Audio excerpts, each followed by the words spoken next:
I do want to ask you about financial services. It's interesting that the Prime Minister did say perhaps we didn't get everything that we wanted from this, but we could perhaps revisit that in the future. Do you see or foresee a situation where the European Union does that, when they go back on the deal and they agree on just giving the UK more rights on that financial services industry and do this periodically? Is that something that could potentially happen?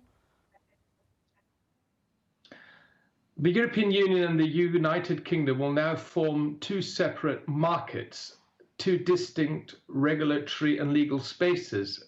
And of course, this will recreate barriers to trade in goods and services and to cross-border mobility and exchanges that have not existed for decades, in both directions, affecting public administrations, businesses, citizens, and stakeholders on both sides. But these are unavoidable changes as a result of British politics to leave the European Union, the single market, and the customs union. Now, what does this agreement mean for financial services?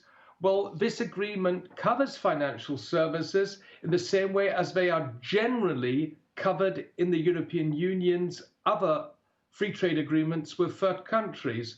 But this agreement doesn't include any elements pertaining to equivalence frameworks for financial services. These are unilateral decisions of each party and are not subject to these negotiations. Right, and could that change, though? I mean, I guess that's what the Prime Minister is hinting at. Maybe we don't have everything we want now, but that could change in the future. Well, the cooperation on financial services still has to be decided at a later stage. This was not part of these ongoing negotiations. We will have to sort this out at a later stage.